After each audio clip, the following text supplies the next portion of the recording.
خوف پہ کرے یا لالچ پہ کرے.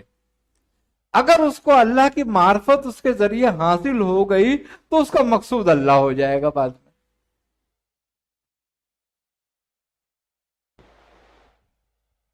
آدمی سیڑھی در سیڑھی چڑھتا ہے نا، تو کرنی ہے عبادت، چاہے خوف میں ہو چاہے لالچ میں ہو. اللہ اسی کے ذریعے پھر جب بندہ یقین کامل سے عبادت کرتا ہے تو اللہ اسی عبادت سے راہ کھولتا ہے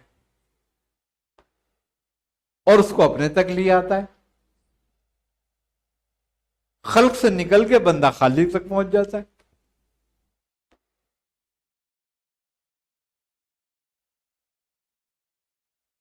تو عبادت کا اصل ترقی ہے. اللہ درجوں والا ہے،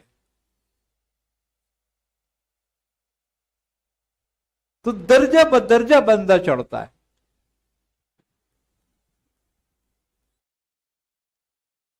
لیکن ہم یہ کہیں کہ ہم پہلے ہی خلاص ہم میں آ جائے، ایسا بھی نہیں ہوتا.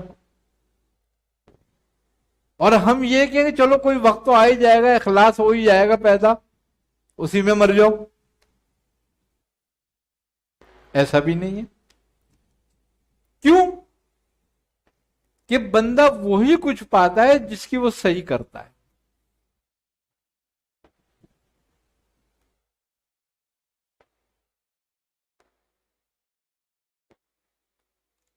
جس کی کوشش کرتا ہے وہ ملتا ہے اس کو پھر، اور اللہ اس میں اپنا راستہ آسان کرتا ہے.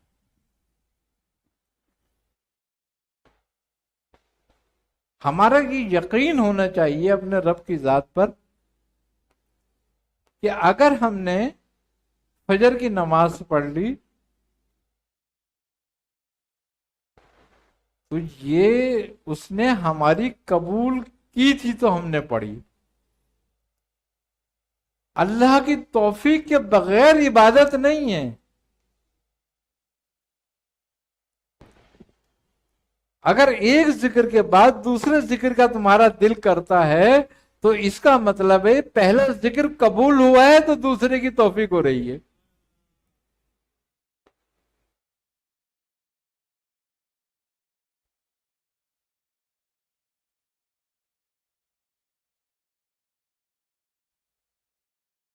یہی اللہ کی توفیق ہے.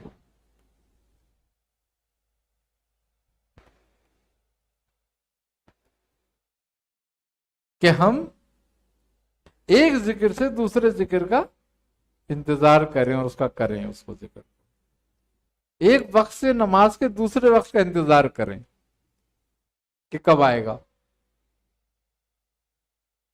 اگر یہ بات بھی ہم میں پیدا ہو گئی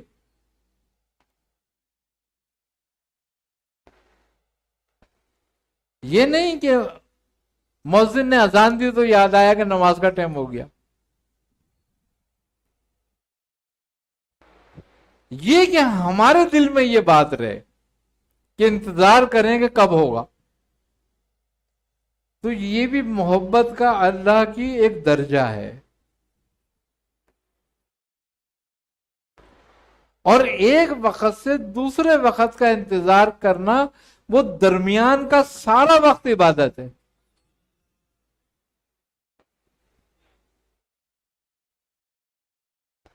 کیوں؟ کہ وہی دھیان میں ہے.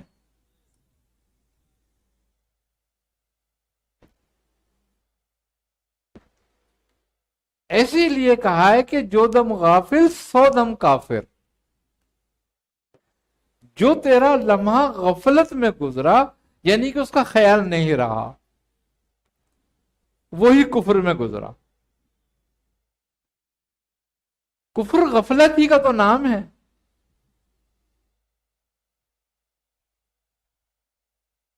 ایک کافر قطعی ہے، وہ بالکل ہی غافل ہے. وہ تو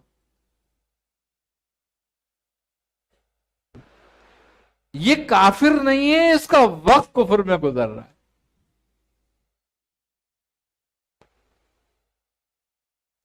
اس لیے یاد رکھے، دھیان رکھے کہ اب وقت آ رہا ہے، اب وقت آئے گا، انتظار میں رہے۔ اللہ کو یہ بات بھی بڑی پسند ہے کہ بندہ اس کی بارگاہ میں آنے کا انتظار کرے کہ میرا وقت کب آئے گا۔ یہ بھی عبادت کا ایک درجہ ہے، اور یہ بھی محبت کا ایک درجہ ہے۔ ایک تو وہ ہے کہ مؤذن نے اذان دی، اپنے کاموں میں لگے ہوئے تھے، پتہ ہی نہیں اذان آ گئی، آواز آ گئی، لوگوں نے کہا چلو نماز کو، تو چل دیے۔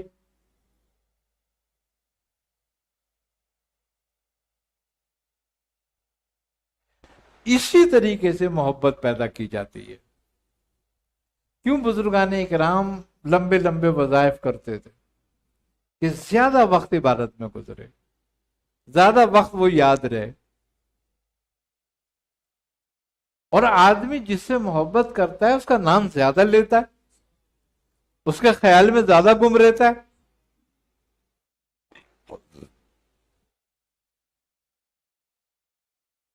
بھائی تمہارے کسی دوست نے کہا بھائی 4 بجے میں فون کروں گا تجھے، یاد رکھیو، اب تم گھڑی دیکھتے رہو گے کب 4 بجیں گے۔ کیوں؟ اس لیے کہ محبت ہے، اس ٹائم کے منتظر ہوگا جب وہ ملاقات کرے گا یا بات کرے گا، جب وہ رابطے میں آئے گا۔ تو نماز بھی رابطہ ہے رب سے۔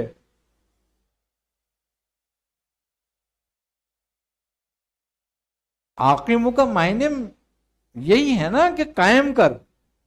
کیا قائم کر؟ صلاۃ۔ صلاۃ سل سے ہے، اور سل کے معنی رابطے کے ہیں۔ وہ تو کہہ رہے ہیں مجھ سے رابطہ قائم کر۔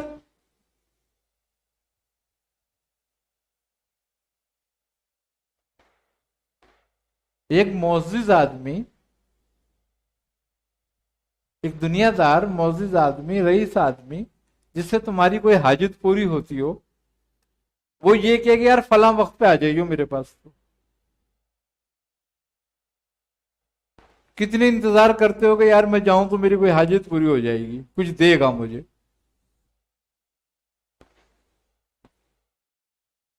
انتظار رہتے ہو کہ وقت کب آئے گا، کب پہنچنا ہے مجھے،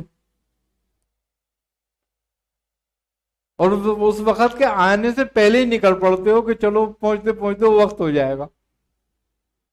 کتنی شدت سے جا رہے ہوتے ہو، سارے کام چھوڑ دو، کوئی کہتا ہے کہاں جا رہا ہے، بولے بعد میں آن کے بتاؤں گا، ابھی تو مجھے جانا ہے۔ یہ ایک اپنی ظاہری حاجت کے لیے بندے کا حال ہوتا ہے، اور جو حقیقی حاجت روا ہے، جو مالک الملک ہے،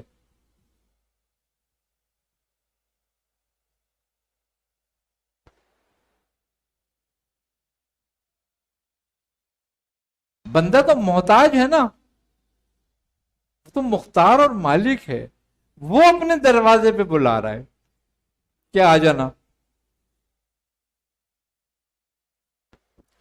اور کہہ کے بلا رہا ہے کہ آؤ فلاح کی طرف، آؤ بھلائی کی طرف، اگر اپنا بھلا چاہتے ہو تو آؤ۔ ایک مالدار کہتا ہے زکات بٹ رہی ہے، آ جاؤ، کیسے بھاگے ہوئے پہنچتے ہیں۔ اگر 10 کی بٹ رہی ہوتی ہے تو 100 پہنچے ہوئے ہوتے ہیں۔ کیوں؟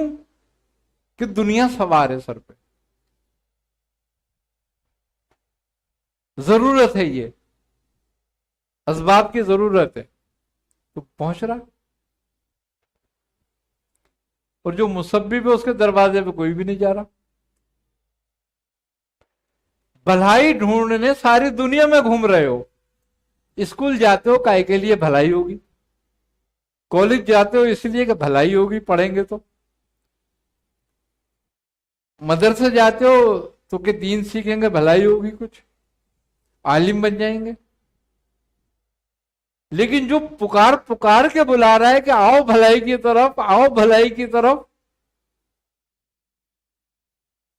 وہاں کون جا رہا ہے؟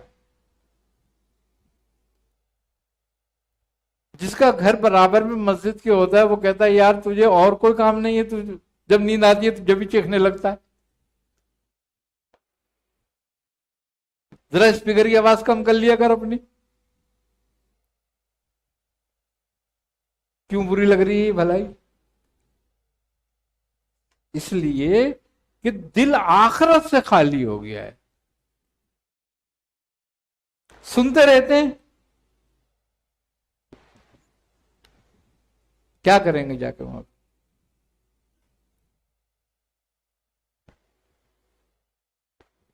کام ہے بہت سارا. تو پھر جب بھلائی کے لیے بلایا جا رہا ہے اور نہیں جاؤ گے تو بھیا پھر تمہاری بھلائی لوگوں کے ہاتھ میں دیتی جائے گی. اور جب لوگوں کے ہاتھ میں تمہاری بھلائی آ جائے گی تو وہ بھلائی صرف دنیاوی ہوگی، اور وہ دنیاوی بھلائی بھی ایسی ہوگی کہ تمہیں ذلیل کر کر کے دی جائے گی، ذلت کے ساتھ ملے گی.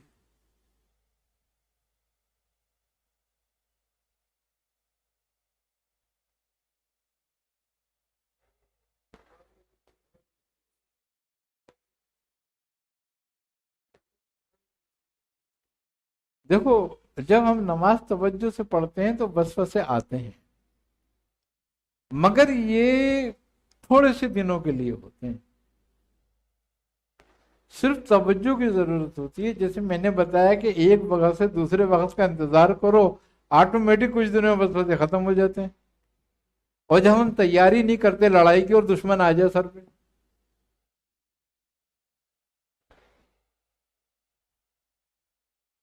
تو جہاد کی تیاری نہیں کرو گے اور دشمن سر پہ آ جائے گا تو کیا کرو گے پھر؟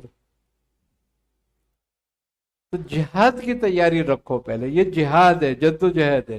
اسی لیے اللہ تعالیٰ کہتا ہے کہ اور خدا کے راستے میں جہاد کرو، جد و جہد کرو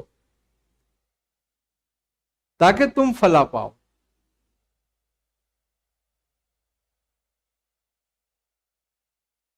اگر یہ اتنا آسان کام ہوتا تو کیوں کہتا ہے کہ جہاد کرو؟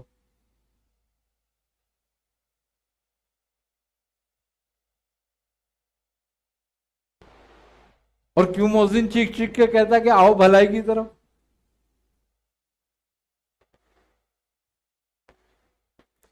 بھلائی ہم جہاں دیکھنا چاہتے ہیں نا وہاں بھلائی نہیں ہے.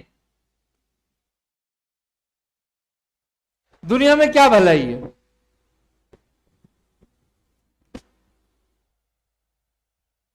دنیا میں کوئی بھلائی نہیں ہے، ضرورت ہے بس. بھلائی تو آخرت میں ہوگی.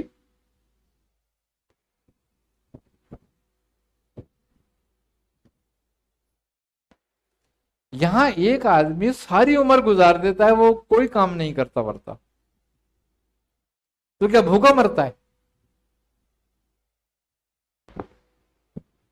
اس کی ضرورتیں پوری نہیں ہوتی؟ ہوتی رہتی ہیں. کپڑا بھی ملتا ہے، روٹی بھی ملتی ہے، چاہے کوئی برا بھلا کہہ کے دے، چاہے کوئی محبت سے دے، لیکن عمر پوری ہو جاتی ہے اس کی. دنیا جو ہے وہ ضرورت کے لیے ہے. جتنی ضرورت تمہاری ہیں اتنی دنیا کماؤ، تم کوشش کرو اس کی. ہم دنیا کو خواہش کے مطابق گزارنا چاہتے ہیں. جب دنیا کو خواہش کے مطابق گزارنا چاہتے ہیں تو خواہش تو بادشاہ کی بھی پوری نہیں ہو سکتی، اور ضرورت فقیر کی بھی پوری ہو جاتی ہے.